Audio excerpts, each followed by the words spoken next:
Welcome to Virtual Learning Network.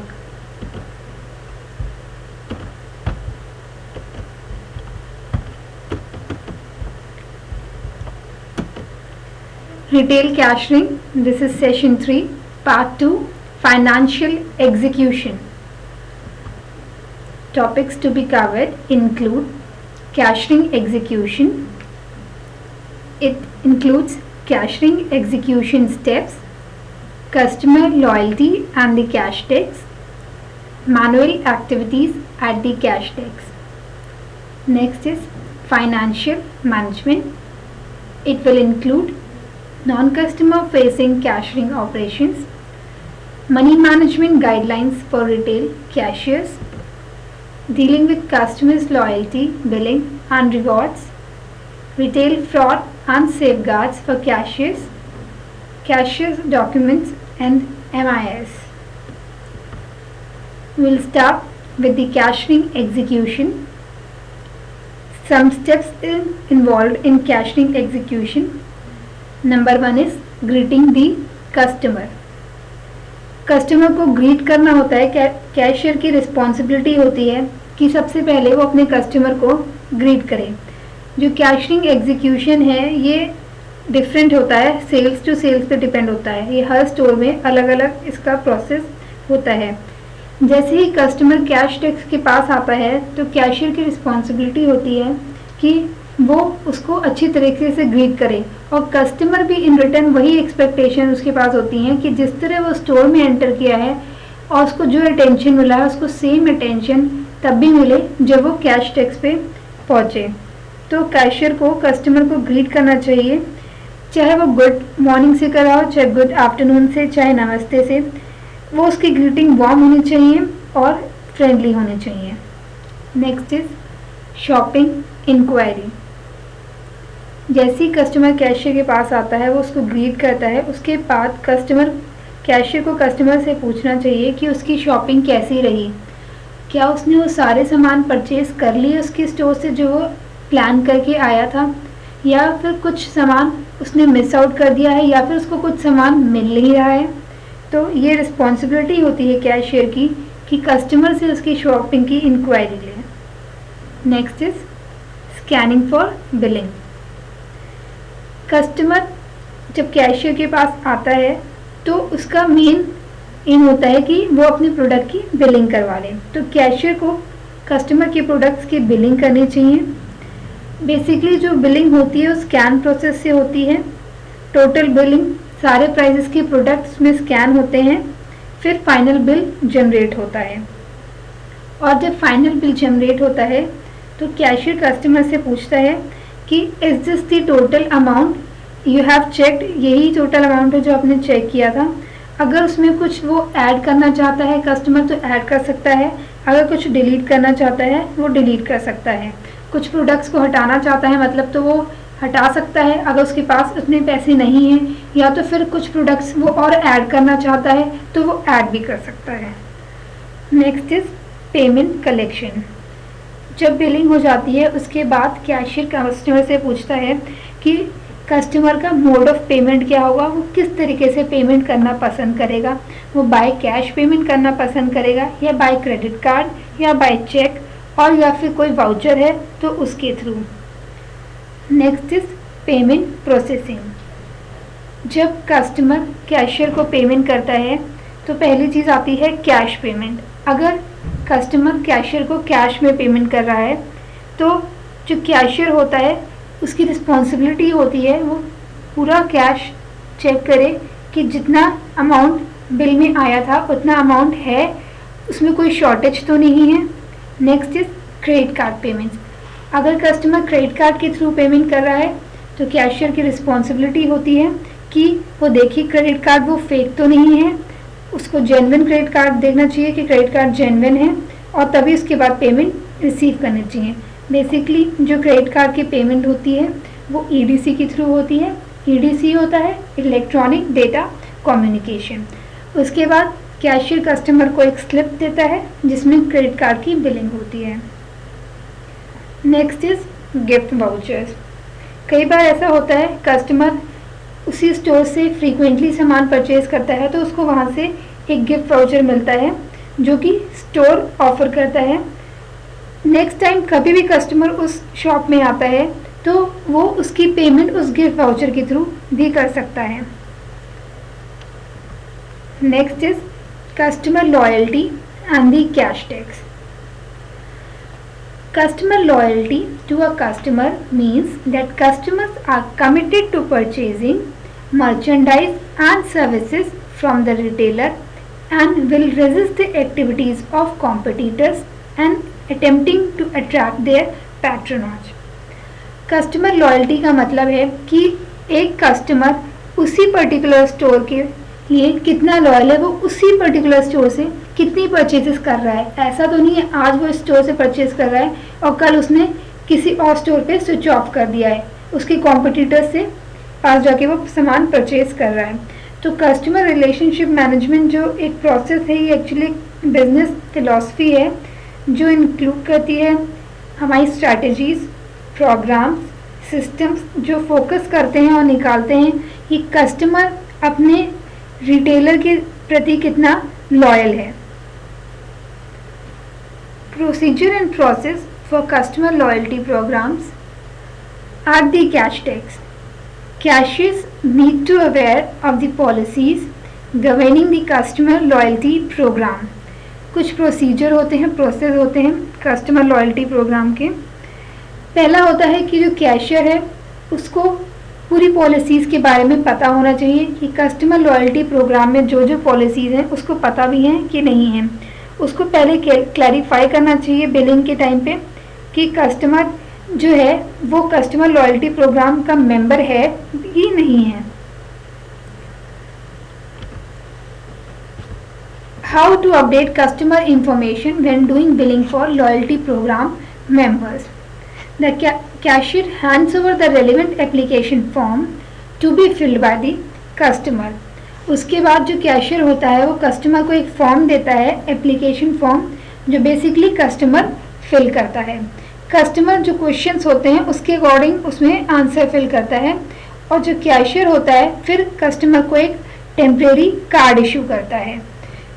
अगर customer बहुत दिन तक उसी स्टोर से सामान परचेज कर रहा है तो कैशियर आगे जाके उस कार्ड को अपडेट कर देता है और फिर एक परमानेंट कार्ड देता है। During every subsequent visit to the store by the customer when he bye something and goes to billing, the cashier updates loyalty card number in the system right at the start. जितनी भी बार customer उसी store से सामान purchase करता है cashier उस loyalty card number को update करता है अपने सिस्टम में। Next is holding and unholding of bills. This proves a big service value addition for the customer. Holding और अनहोल्डिंग ऑफ बिल्स एक बहुत ही बड़ी सर्विस प्रोवाइड करती है, सर्विस एडिशन देती है। कई बार ऐसा होता है कि कस्टमर रियलाइज़ करते हैं कि वो कुछ भूल गए हैं शॉपिंग करते समय, तब कैशियर के पास कोई चॉइस नहीं होती है, उसके पास सिर्फ एक ही ऑप्शन होता है कि जो उसकी बिलिंग कर रहा है वो उसको वहीं पे पॉज कर दे और बिल को थोड़ी देर होल्ड पे रखे। कस्टमर उतने में जाता है और अपनी जो परचेजेस वो भूल गया है वो परचेजेस करता है। पर एक्चुअली में क्या होता है, ये एक बहुत ही इरिटेटिंग चीज़ हो जाती है कैशियर के लिए। बट अगर कैशियर इस चीज़ को अच्छे से हैंडल करता है, बिल को अच्छे से होल्ड करता है, तो ये एक बहुत बड़ी सर्विस वैल्यू प्रोवाइड करती है। Unholding of bill is done when customers returns to the cashier with his new or exchange merchandise and request the cashier include the new item into the bill that was held for customer. Unholding of bills तब होता है जब जो customer होता है वो cashier से कुछ टाइम वेट करने को कहता है और कहता है कि उसके पुराने बिल को नए बिल में कन्वर्ट करें। बिल होल्डिंग जो होती है वो कैशियर करता है कैश टैक्स पे, जब कस्टमर को एकदम से कुछ याद आ जाता है खरीदने को। Bill holding process execution. The customer approaches the cash tax with him purchase and cashier starts the billing process as per the system. जब कस्टमर कैशियर को थोड़ी देर बिल होल्ड करने के लिए कहता है तो कैशियर ये भी कर सकता है कि उसका बिल होल्ड करके वो दूसरे कस्टमर को सर्व करे जो कि लाइन में लगे हैं। उसके बाद जब कस्टमर अपनी परचेजेस पूरी कर लेता है उसके बाद कैशियर की रिस्पॉन्सिबिलिटी होती है कि उसकी बिलिंग कंप्लीट करें। Next is manual billing. Sometimes cashiers have to switch to manual billing due to many reasons, like the billing system is not updated with current codes and prices correctly for some reason, or when the system is down to technical reasons, or when there is no power. Manual billing means billing हो रही है through hands, कोई computer कोई software कुछ भी नहीं use हो रहा है, मैनुअली बिलिंग जनरेट हो रही है। ये तब होता है जब जो बिलिंग सिस्टम होता है वो प्रॉपरली अपडेट नहीं हुआ है, कोड्स उसमें डाले नहीं गए हैं, प्राइसेस जो प्रोडक्ट्स के हैं वो भी अपडेट नहीं करे गए हैं, वो भी उसमें करेक्टली नहीं शो करे गए हैं, या तो फिर अगर सिस्टम में सॉफ्टवेयर में कोई प्रॉब्लम हो, कोई टेक्निकल रीजंस की कोई खराबी हो, या तो फिर पावर ही नहीं है, तब मैनुअल बिलिंग होती है। Manual billing execution bye cashiers, जैसे कि कस्टमर कैश टैक्स पे आता है अपनी परचेजेस के साथ, पहली चीज़ जो कैशियर को करनी चाहिए उसको अपोलोजाइज़ करना चाहिए इनकन्वीनियंस के लिए जो कि कस्टमर उठाएगा। कैशियर कस्टमर को इन्फॉर्म करता है कि वो जो बिलिंग प्रोसेस होगा वो थोड़ा स्लो हो जाएगा क्योंकि कुछ टेक्निकल रीज़न से या वॉटेवर जो भी रीज़न है जिसकी वजह से मैनुअल बिलिंग हो रही है और सिस्टम बिलिंग नहीं हो रही है। Next is manual activities at the cash desk. First is receiving float cash and updating the float cash register. Float cash वो कैश होता है जो कैशियर रिसीव करता है अपने स्टोर मैनेजर से या स्टोर कीपर से कस्टमर्स को चेंज देने के लिए। अगर उसके पास कस्टमर्स को चेंज देने के लिए मनी नहीं होगा तो कस्टमर को रिटर्न क्या करेगा, इसीलिए इन दी मॉर्निंग जब कैशियर आता है तो स्टोर कीपर और स्टोर मैनेजर उसको कुछ फ्लोट कैश देता है, चेंज मनी देता है ताकि वो अपने कस्टमर को वो मनी रिटर्न कर सके। तो पहली चीज़ जो कैशियर को करनी होती है कि उसको अपना जो फ्लोट कैश होता है वो डे टू डे मेंटेन करना चाहिए अपने सुपरवाइज़र से या मैनेजर से या किसी भी अकाउंट से जहाँ पे उसको फ्लोट कैश इशू होता है। उसके बाद उसका काम होता है कि जो फ्लोट कैश रजिस्टर है वो साइंड होना चाहिए सुपरवाइज़र से स्टोर मैनेजर से बिफोर वो स्टोर रजिस्टर उनको हैंड करने से पहले। अपडेटिंग ऑफ डिक्लेरेशन रजिस्टर, जो डिक्लेरेशन रजिस्टर होता है वो अपडेट होना चाहिए टाइम टू टाइम। ये कुछ डिफरेंट है फ्लोट कैश लेने से, और कैशियर्स क्योंकि मनी से डील करते हैं, कितना भी बिजनेस में लॉस होगा अगर कोई अमाउंट मिसिंग है उन सब के लिए कैशियर रिस्पॉन्सिबल होता है। Now next is credit card reconciliation. Credit, अगर किसी कस्टमर ने क्रेडिट कार्ड के थ्रू पेमेंट करी है तो कैशियर की रिस्पॉन्सिबिलिटी है कि वो चेक करे वो क्रेडिट कार्ड फेक तो नहीं है। क्रेडिट कार्ड ट्रांजैक्शंस एक दिन में बहुत ज़्यादा होते हैं तो कैशियर की रिस्पॉन्सिबिलिटी होती है कि जितनी भी क्रेडिट कार्ड की बिलिंग्स हुई हैं उनको रिकंसाइल करे, उनको मैच करे, उनको टैली करे जितना कि कस्टमर ने पेमेंट किया है उनके वाउचर से। ये एक कैश प्रोसेस नहीं है, बट इससे क्या होता है हमारे पास स्लिप्स होती हैं और हम उसको मैच कर सकते हैं easily. Next is post billing batch closing of credit card payments in the EDC। जितनी भी पेमेंट्स होती हैं क्रेडिट कार्ड के थ्रू उसको EDC में ज़रूर उसकी एंट्री होनी चाहिए। EDC is electronic data communication. Next is financial management. It will include non-customer facing cashiering operations. It will include cash tax reconciliation. जो कैशियर होता है, जो कैश डेस्क पे बैठता है, उसका रिस्पॉन्सिबिलिटी होती है कि वो कैश को रिकनसाइल करे, उसको मैच करे अपनी डेली सेल से, तभी उसको आगे फर्दर प्रोसीड करना चाहिए। Next is cash drops. Cash drop basically क्या होता है, फिजिकल लॉकिंग होता है रिकनसाइल कैश कलेक्शंस का एक दिन के ख़त्म होने पर। कैश ड्रॉप रजिस्टर मेंटेन करना चाहिए और उसमें हर चीज़ की एंट्री होनी चाहिए। Next is cashier check ins and check outs. जितने भी कैश आ रहा है और जितना भी कैश जा रहा है वो सब कैश रजिस्टर में मेंटेन होना चाहिए। Next is float cash management. Float cash मतलब अभी मैंने पहले प्रीवियस स्लाइड्स में बताया कि फ्लोट कैश वो कैश होता है जो एक स्टोर मैनेजर या स्टोर कीपर या एक मैनेजर एक स्टोर का अपने कैशियर को देता है चेंज मनी, ताकि वो अपने कस्टमर्स को मनी रिटर्न कर सके। तो जो फ्लोट कैश होता है उसका अलग से रजिस्टर होना चाहिए, उसमें सारे एंट्रीज होनी चाहिए और वो मैनेज होना चाहिए। Next is money management guidelines for retail stores. First is dealing with cash. कुछ गाइडलाइंस हैं रिटेल कैशियर्स के लिए कि वो अपना मनी, जो अपना पैसा है, वो डे टू डे कैसे मैनेज करे। पहला है डीलिंग विद कैश। कैश से कैसे, कैश उसको कैसे मैनेज करना चाहिए। पहली चीज़, कैशियर को अपने कस्टमर को पूरा अमाउंट बताना चाहिए बिलिंग का, ऐसी कि वो स्कैनिंग करता है सारे प्रोडक्ट्स की, ताकि कस्टमर को एग्जैक्ट अमाउंट पता चल जाए कि उसने कितने की परचेजेस की हैं।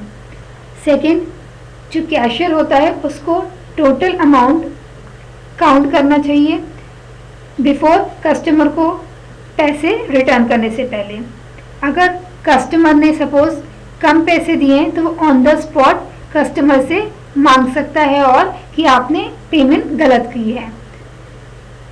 थर्ड, जो उसने अमाउंट रिसीव किया है कस्टमर्स को, उसको उससे तुरंत अपने सिस्टम में डालना चाहिए कि इतना अमाउंट उसने रिसीव किया है। सिस्टम वो अमाउंट, एग्जैक्ट अमाउंट दिखाता है।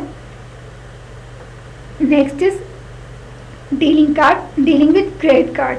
अगर जो बिलिंग हुई है वो क्रेडिट कार्ड के थ्रू हुई है तो कुछ स्टेप्स हैं जो कैशियर को फॉलो करने चाहिए। पहला, सेम कि जो कैशियर होता है उसको अपने कस्टमर को बताना चाहिए कि बिल, टोटल बिल इतना आया है। दूसरा, जो कैशियर है उसको क्रेडिट कार्ड चेक करना चाहिए कि उसका वो कौन से टाइप का क्रेडिट कार्ड है, वो वीज़ा है, वो मास्टर है, वो एमएक्स है, वो सेरेस है या वो डेनर्स है। तीसरा, सेम कैशियर को अपने सिस्टम में क्रेडिट कार्ड की पेमेंट जो होती है वो एंटर करनी चाहिए और उसको मोड ऑफ पेमेंट भी लिखनी चाहिए कि थ्रू क्रेडिट कार्ड हो रही है। उसके बाद कैशियर को क्रेडिट कार्ड का टाइप मेंशन करना चाहिए और क्रेडिट कार्ड स्वाइप करके पेमेंट रिलीज करनी चाहिए। क्रेडिट कार्ड जो स्वाइप होता है वो बेसिकली ईडीसी में होता है। ईडीसी यानी कि इलेक्ट्रॉनिक डेटा कम्युनिकेशन। कैशियर को चेक करना चाहिए कि जितनी की बिलिंग हुई है प्रॉपर अमाउंट उसने एक्सट्रैक्ट किया है क्रेडिट कार्ड के थ्रू कि नहीं है। उसके बाद कैशियर को कस्टमर से रिक्वेस्ट करनी चाहिए कि वो अपना सिग्नेचर करे और अब उसके बाद उसको सिग्नेचर को वेरीफाई भी करना चाहिए क्रेडिट कार्ड के सिग्नेचर से, ताकि अगर कोई फ्रॉड हो रहा है तो कैशियर को इजीली पता चल जाए। Next is gift vouchers.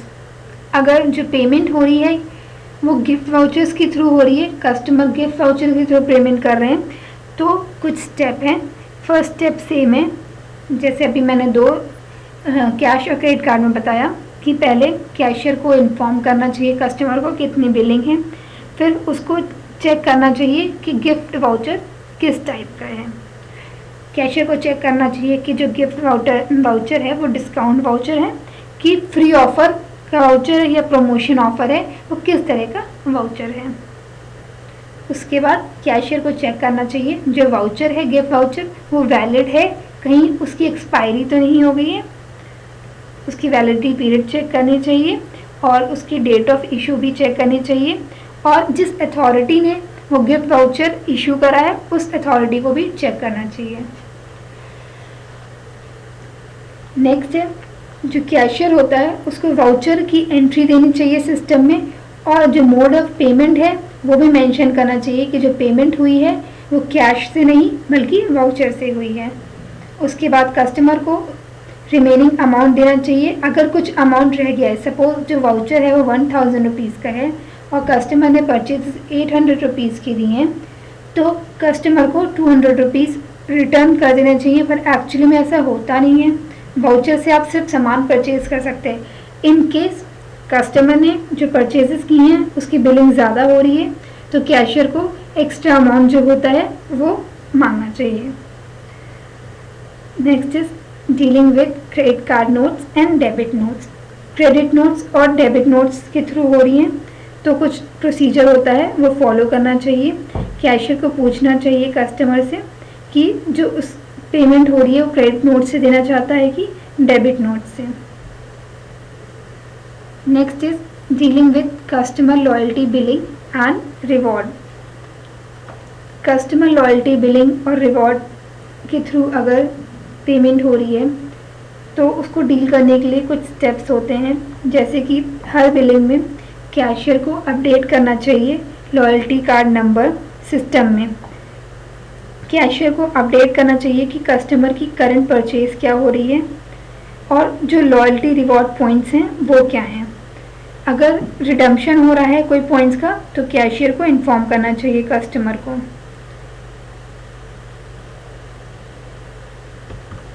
Next is as I told, dealing with customer loyalty billing and rewards.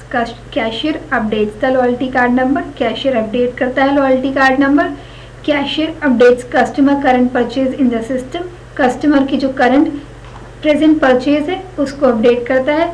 फिर cashier informs the customer on his account. Customer को proper information देता है। Cashier selects the option of redemption of points in the system. Cashier select करता है redemption option का। Next is inform the customer on the balance to paid and follows billing procedure. Cashier inform करता है customer को अगर कुछ balance रह गया है और बाकी का बिलिंग प्रोसीजर वो फॉलो करता है। Next we have retail fraud and safeguards for cashier. Retail stores जो होते हैं वो बहुत ही ज़्यादा बिजी प्लेस होता है, वहाँ पे चीज़ें मैनेज करना इतनी इजी नहीं होता है। स्टोर मैनेजमेंट बहुत ही मुश्किल होता है, स्पेशली जो मॉडर्न रिटेल सेक्टर है वहाँ पे।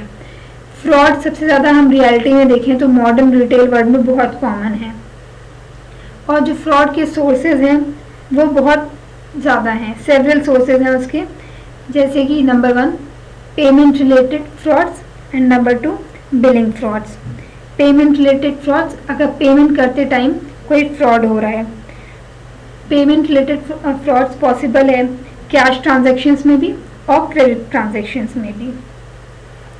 जैसे कि अगर सपोज कैश ट्रांजैक्शन में एक कस्टमर पेमेंट कर रहा है और वो उसको पता है वो जानबूझ के फेक करेंसी कैशियर को ऑफर कर रहा है या ऐसी करेंसी ऑफर कर रहा है, ऐसी करेंसी से पेमेंट कर रहा है जो कि बहुत पुअर कंडीशन में है, तो जो ये मूवमेंट होता है कैशियर के लिए बहुत डिफ़िकल्ट होता है और एक चैलेंज भी होता है कैशियर के लिए।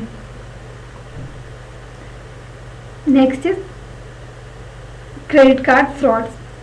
क्रेडिट कार्ड के थ्रू भी फ्रॉड्स होते हैं, क्रेडिट कार्ड का मिस यूज़ करते हैं कुछ लोग, वो फेक होते हैं। Next is billing fraud. Billing करते टाइम भी कुछ फ्रॉड्स होते हैं, कुछ धोखा होता है, उसको कैशियर को इजीली मैनेज करना चाहिए। Next is we can see that credit card frauds can be credit card misuse, credit card misuse by store staff or cashiers, billing frauds, under invoicing and over invoicing. Cashier documents and MIS.